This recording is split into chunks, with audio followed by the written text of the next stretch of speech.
নমস্কার, আজকাল পরশু অনুষ্ঠানে সবাইকে অনেক অনেক স্বাগত জানাচ্ছি। এই মুহূর্তে আমাদের সঙ্গে অবশ্যই উপস্থিত রয়েছেন বিশিষ্ট জ্যোতিষ সংখ্যাতত্ত্ববিদ, যার সঙ্গে শুধুমাত্র এই দুটো সংজ্ঞা বা এই দুটো কথার উপরেই যার জ্যোতিষ জগতের জীবন দ্বারা নির্ভরশীল নিশ্চয়ই না, কারণ তার কথার সঙ্গে আপনারা পরিচিত, তার চিন্তাধারার সঙ্গেও আপনারা পরিচিত। আমাদের সঙ্গে রয়েছেন বিশিষ্ট জ্যোতিষ সংখ্যাতত্ত্ববিদ অবশ্যই কৌশিকজি কাশ্যপ।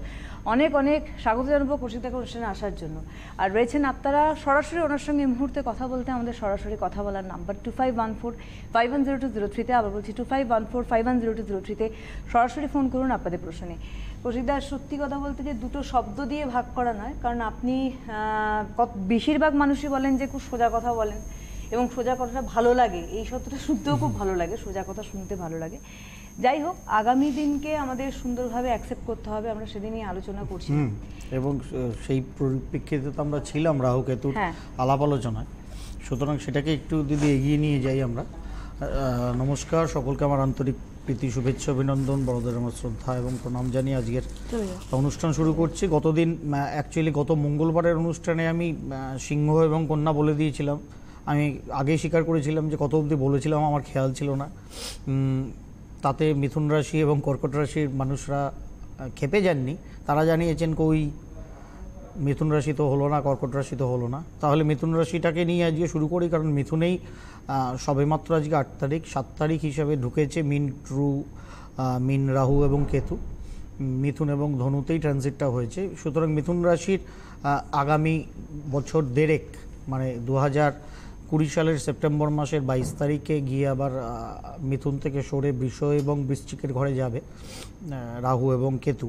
সুতরাং ততদিন অবধি মিথুন রাশির পক্ষে প্র্যাকটিক্যালি শুভ অশুভ মিশ্রিত একটা প্রভাব এই রাহু কিন্তু দেবে। যেহেতু তুঙ্গস্থান রাহুর ধরা হয় মিথুন রাশির ঘর, এবং মিথুন রাশির ওপরেই সেই তুঙ্গস্থ রাহু আগামী 1.5 বছর ধরে থাকবে। মিথুন রাশির পক্ষে যেটা পজিটিভ হলো সেটা হচ্ছে অনেক দিনের আটকে থাকা কোনো কাজকর্ম বা অনেক দিন ধরে ফেসে থাকা কোনো জিনিস আপনাদের মোটামুটি এবার গতি পাবে, সেই দিকে আপনারা এগোতে পারবেন। নতুন ওপেনিংসও আসবে, পুরনোটা দরজা খুলে যাওয়ার সঙ্গে সঙ্গে নতুন ওপেনিংসও আসবে, সেই ব্যাপারে এগোবেন। তবে মিথুন রাশির স্বাভাবিক একটা প্রবণতা আছে, একটু তাড়াহুড়ো করার প্রবণতা ইন জেনারেল মিথুন রাশির মানুষের থাকে, যেহেতু ডুয়াল সাইন, এবং নট অনলি ডুয়াল সাইন তো অন্যগুলো আরও দুটো আছে, কিন্তু মিথুন রাশি যেহেতু এয়ারই ডুয়াল সাইন, যার ফলে মানসিক চঞ্চলতা, অস্থিরতা মিথুন রাশির মানুষদের, আপামর মানুষদের, যে বয়সেরই হন না কেন, তারা সাধারণত একটু বেশি থাকে। একটু স্পিডি ভাবনা চিন্তা, দুমদারাক্কা কাজ করে ফেলা, অন্তত ভাবনার দিক থেকে তাদের সেটা থাকে। রাহু তুঙ্গ হয়ে বসে যেটাকে করবে সেটা কিন্তু অনেক সময় যেটা হয়, রাহু সাধারণভাবে মানুষকে ভয়ঙ্কর এনার্জেটিক করে, প্রচুর পাওয়ার দেয়, প্রচুর পাওয়ার জেনারেশনের জন্য রাহুর কিন্তু জুড়ি মেলা ভার। যার ফলে মিথুন রাশি এমনি খুব ফাস্টেস্ট একটা রাশি, তার মধ্যে রাহু যখন গিয়ে বসলো আরও বেশি তাকতবর একটা ইঞ্জিন চলে গেল সেই রাশির ঘরে। সুতরাং এবারে কিন্তু গাড়িটাকে কন্ট্রোল করা প্রত্যেকটা মিথুন রাশির লোকের নিজ ব্যাপার। গিয়ার শিফটিং করে সঠিকভাবে স্পিডটাকে আপ ডাউন করলে কিন্তু রেস জেতা যায়। জীবনের রেসটাকে ওইভাবেই কিন্তু জিততে হয়। সব সময় তীব্র গতিতে গাড়ি চালাবো মানে আমি ফার্স্ট হবো এর কোনো মানে নেই, সেখানে অ্যাক্সিডেন্ট হয়ে আমি মারাও যেতে পারি। সুতরাং প্রপারলি রেস জেতার অর্থ হচ্ছে কে সঠিক সময়ে গিয়ারটা পরিবর্তন করতে পারেন এবং সেই অনুযায়ী স্পিডটাকে আপ ডাউন করাতে পারেন, সব হার্ডলস অবস্টাকল পেরিয়ে গিয়ে আলটিমেট টার্গেটটা হিট করতে পারেন সবার আগে, তিনিই কিন্তু রেসটা জেতেন। জীবনের রেসটাকেও এইভাবে নিতে হবে। উইদাউট গিয়ার শিফটিং হাই স্পিডে চলছেন, ভাবছেন যে পৌঁছে যাবো বোধহয় সবার আগে, পৌঁছাবেন না, কিন্তু হোঁচট খাবেন। সেখানে তাড়াহুড়ো করা ভালো, কিন্তু অত্যাধিক তাড়াহুড়ো করলে নিজের দুর্ঘটনা ঘটে, সেই জায়গাটা সাবধান থাকবেন মিথুন রাশির লোক। যাদের ইন জেনারেল জন্ম ছকে নাম্বার ওয়াইজ, মানে নিউমেরিক্যালি সংখ্যাতত্ত্ব অনুযায়ী এবং জন্মছকের স্টেবিলিটি স্ট্রেংথ অনুযায়ী ফাটকা কিছু বিনিয়োগের ক্ষেত্রে ভালো যোগাযোগ আছে এবং চলা দশা অন্তর্দশাও তাকে সাপোর্ট দিচ্ছে, মিথুন রাশির সেই মানুষগুলো কিন্তু ফাটকা বাজার থেকে আগামী 1.5 বছরে যথেষ্ট ভালো রোজগার করতে পারেন।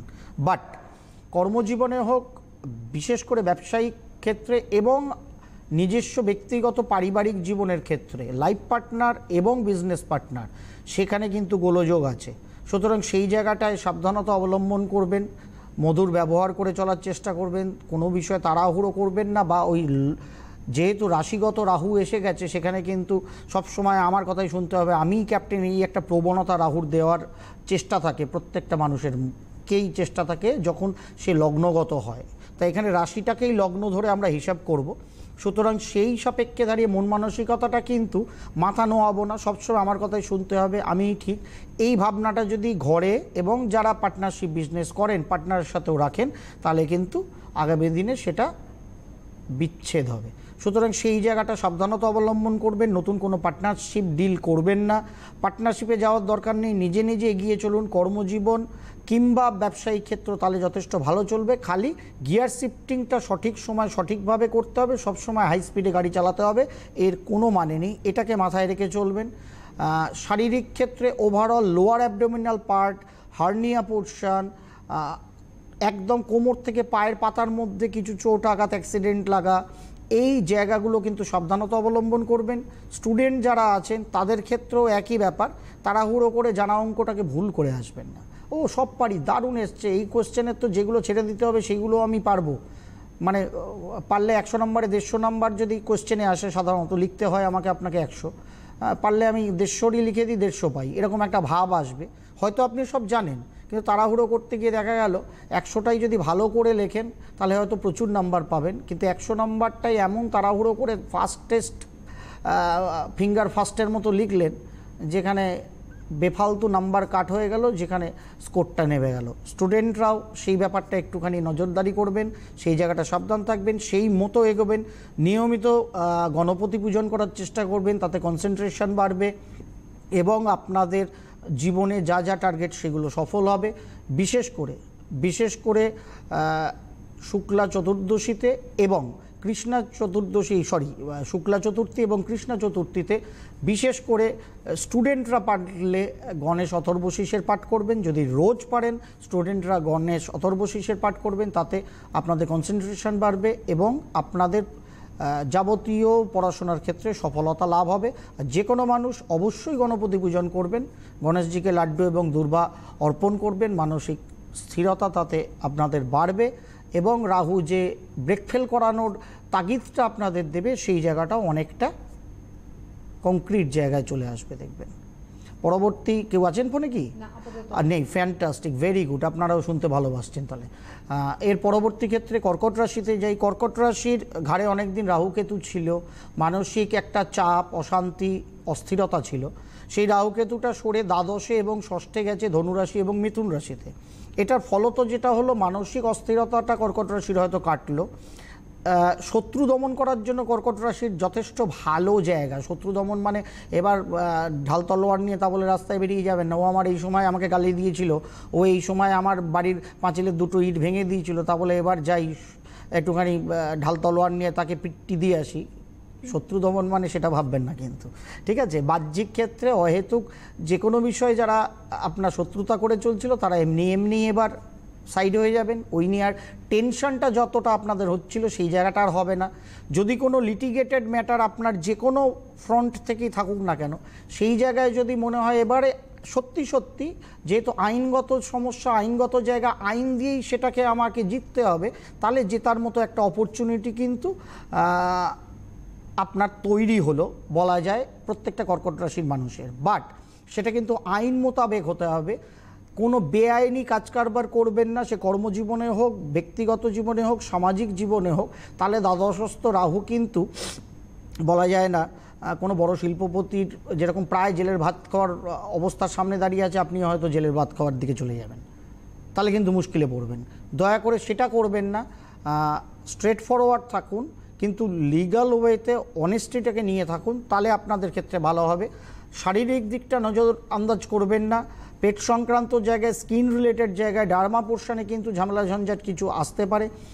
কিছু হজমের গণ্ডগোল কিন্তু কর্কট রাশির মানুষের হতে পারে, সেই জায়গাটা সাবধানতা অবলম্বন করবেন।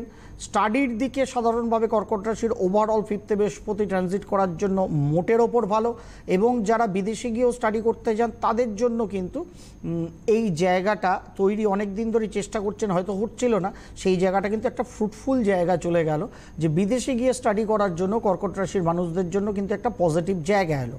তবে যেটা একদম কর্কট রাশির মানুষ করবেন না, অহেতুক খরচা বাড়াবেন না, অহেতুক খরচা বাড়াবেন না, অহেতুক ধার দেবেনও না, ধার নেবেনও না।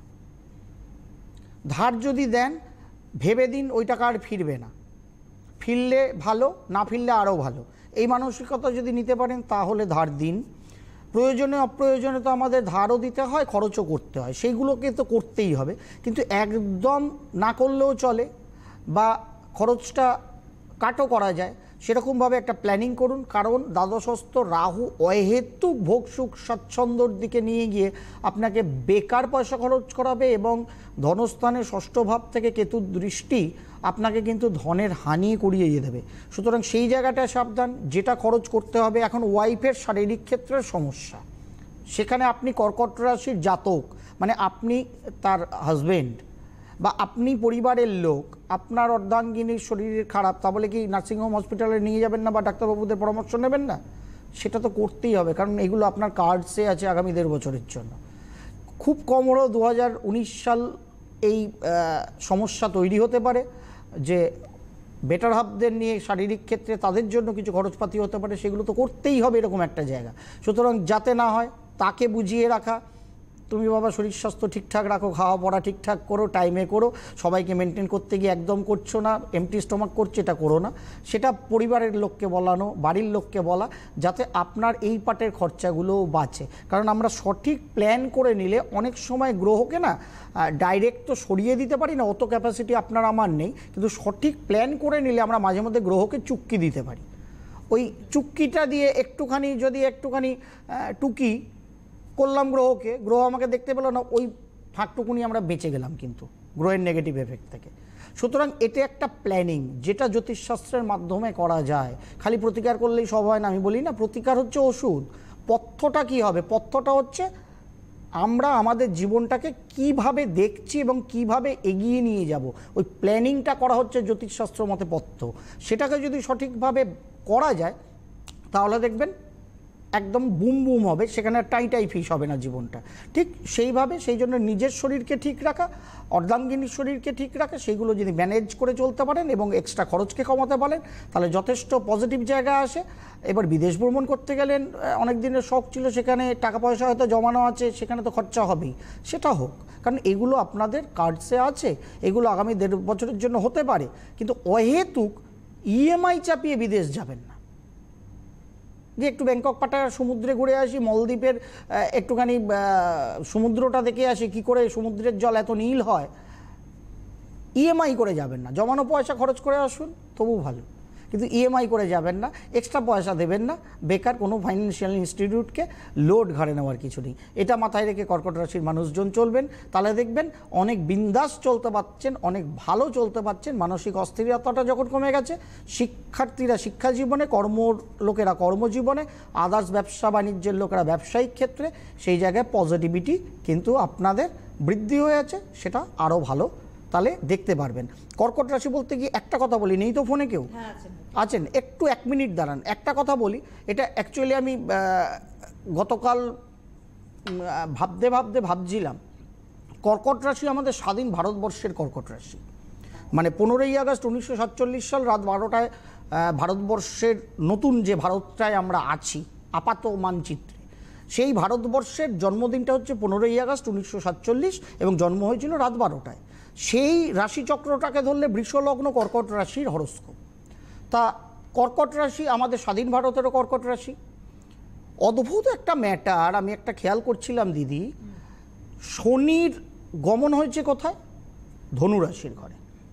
12টা জোডিয়াক সাইন মেষ থেকে মীন, যদি আমরা পরপর ধরি, মেষ, বৃষ, মিথুন, কর্কট, সিংহ, কন্যা, তুলা, বৃশ্চিক, মকর, কুম্ভ এবং মীন, মধ্যখানে বাদ রেখেছি খালি ধনুটাকে। কেন রেখেছি? ধনু একমাত্র সাইন যেখানে একটা ঘোড়া অর্ধেক বাদবাকিটা মানুষ হাতে কি নিয়ে, তীর ধনুক নিয়ে, রাইট। এটা হচ্ছে স্যাজিটেরিয়াস সাইনের সিম্বল অ্যাজ পার অ্যাস্ট্রোলজি। যেখান থেকে আমরা খেলাধুলার বিচার করি, তীর ধনুক খেলাধুলার বিচার হয়, কিন্তু আলটিমেট অর্ধঘোড়া অর্ধ মানব তার হাতে তীর ধনুক এবং তীরটাকে কিন্তু এম করা, তার মানে আলটিমেট টার্গেট ঠিক করেছি, সেখানে অ্যাকশনটা হবে, যুদ্ধ ভাব একটা ধনুরাশির মধ্যে থাকে। শনি এই ধনুরাশির ঘরে যখনই গেছে স্বাধীন ভারতের ক্ষেত্রে, তখনই সে বোফোর্স কামান হোক, রাফেল ডিল হোক, আর অগস্তা হেলিকপ্টার হোক, ধনুরাশির ঘরে শনি থাকা মানেই স্বাধীন ভারতের সামরিক যুদ্ধাস্ত্র নিয়ে কেলেঙ্কারি। 89-89 ওই জায়গায় ছিল, বোফোর্স নিয়ে দেশ তোলপাড় হয়েছিল, শনি ওই জায়গায় ছিল 88-89 সময়। এগেন বর্তমানে 2018-2019 সালে ওই জায়গায় স্যাটার্ন আছে, রাফেল অগস্তা নিয়ে দেশ তোলপাড় হচ্ছে, এবং স্বাধীন ভারতের রাশি কর্কট।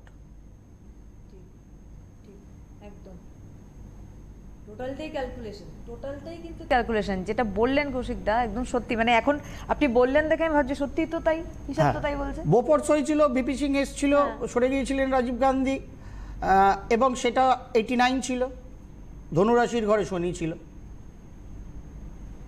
এগেইন আমরা এই অগস্তা কপ্টার চপার কিংবা রাফেল ডিল নিয়ে যে তোলপাড় হচ্ছে দেশ, দেখুন ধনুরাশিস্থ শনি। সুতরাং অ্যাস্ট্রোলজির মজা কিন্তু তলে, ওই পায়া করণ চরণেও না, বীজ যোগ আর এই যোগ আর সেই যোগেও না, দৃষ্টিভঙ্গিতে। কি দৃষ্টিতে আমি অ্যাস্ট্রোলজিটাকে দেখছি, কোন অ্যাঙ্গেলে তার ব্যাপ্তি, কোথায় গিয়ে জায়গাটাকে হিট করা যায়, তাহলে কিন্তু সবথেকে বেশি রসটা, অমৃতটা আমরা অ্যাস্ট্রোলজি সেবন করতে পারবো। না তো সারা জীবন দরজায় ঘুরে ফিরবো, আলটিমেট দরজাটা হাট করে খোলা ছিল সেটাই গেলাম না, কড়া নেড়ে নেড়ে হাতে নিজের কড়া পড়ে গেল, যে দরজাগুলো খুললো সব টুপি পরানোর। তাই হবে। দেখি আমাদের বন্ধু হ্যাঁ, নিয়ে অনেকক্ষণ দাঁড় করিয়ে রাখলাম, তার জন্য দুঃখিত, ক্ষমা করুন। হ্যাঁ, অনেকক্ষণ আপনি আমাদের সঙ্গে আছেন, তার জন্য অনেক ধন্যবাদ। হ্যাঁ, আপনাকে নমস্কার, কৌশিকদাকে নমস্কার। কে বলছেন? আমি একটু আমার মেয়ের সম্বন্ধে জানতে চাই। দিদি, মেয়ের কি নাম? রিয়া মণ্ডল। কোথা থেকে বলছেন আপনি? আমি বলছি চুচুড়া থেকে। আপনি অনেকক্ষণ ছিলেন আমাদের সঙ্গে, কিন্তু অনুষ্ঠান শুনছিলেন তো? আমি হ্যাঁ সব শুনেছি, সব শুনেছেন, থ্যাংক ইউ। শুনেছি, খুব ভালো লাগে ওনার প্রোগ্রাম, আমি প্রতিদিনই দেখি। একদম একেবারে। আমি একটু মেয়ের সম্বন্ধে জানতে চাই। ডেট অফ বার্থ হচ্ছে 1/11/2003। 1/11/2003। সময় আপডেট করা ডেটটা? হ্যাঁ, আপডেট করা। রাত 1টা। হ্যাঁ। জন্মস্থান? জন্মস্থান চুচুড়া।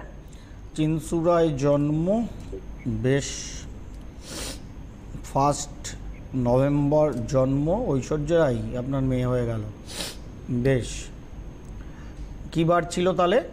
ওটা মঙ্গলবার পেরিয়ে বুধবার। কত সাল বললেন? 2003। 2003 তো?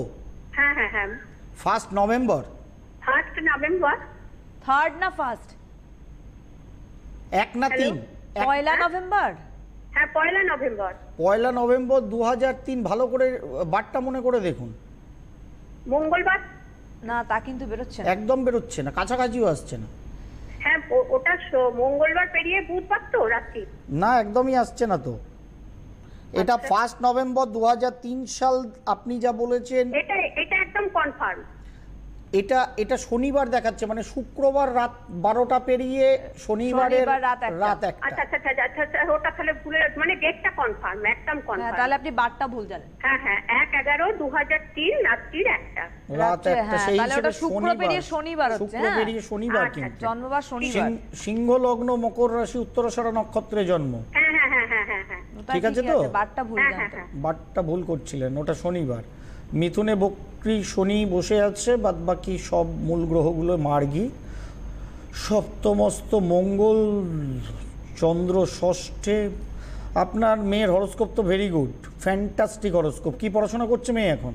তো ক্লাস 10-এ, এবার সামনে ফাইনাল দেবে, কিন্তু ভীষণ চঞ্চল।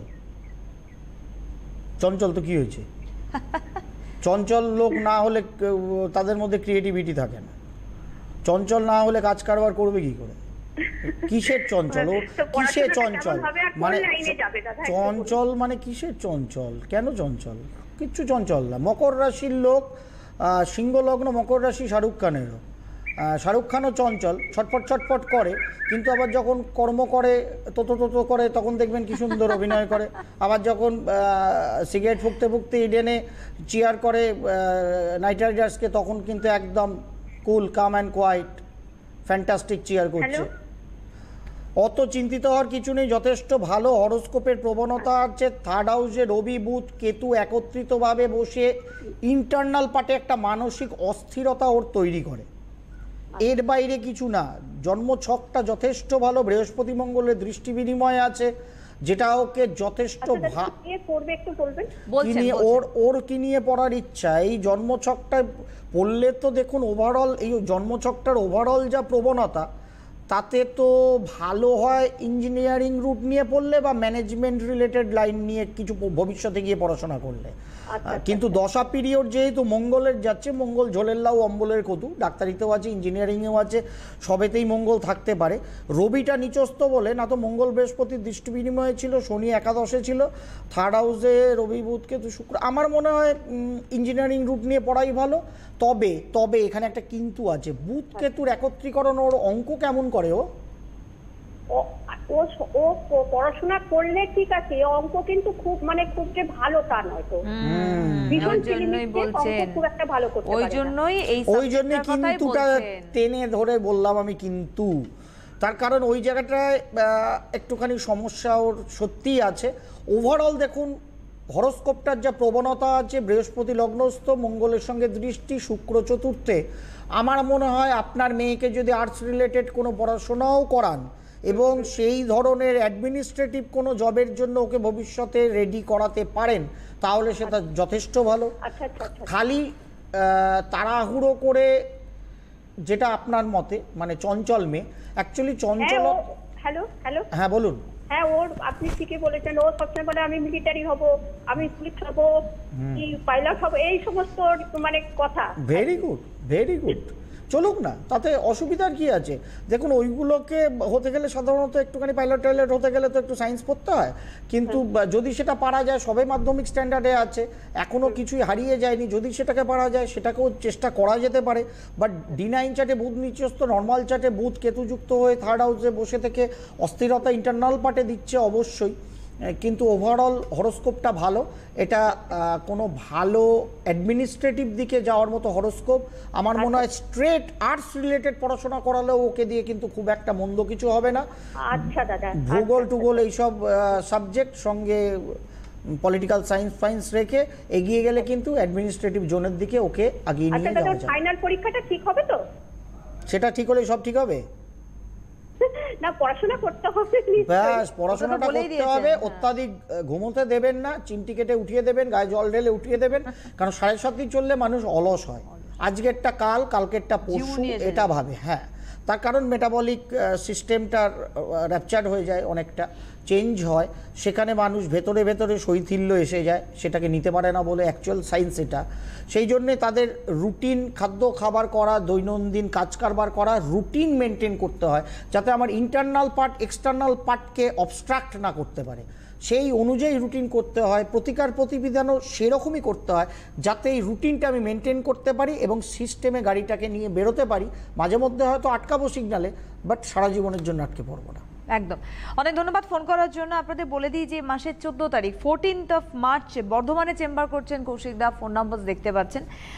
6th এপ্রিল রয়েছে ওনার chamber Bangalore, 10th April Asansol, 17th April Siliguri and 1st May Durgapur chamber. সোমবার গড়িয়াহাট, মঙ্গলবার হাতিবাগান, আজকে খর্দা, আগামীকাল খর্দায় চেম্বার। অবশ্যই 9830108269 এবং 9836159501 যোগাযোগ করুন। অনেক ধন্যবাদ কৌশিক দাকে, ধন্যবাদ আপনাদের জানাই, নমস্কার।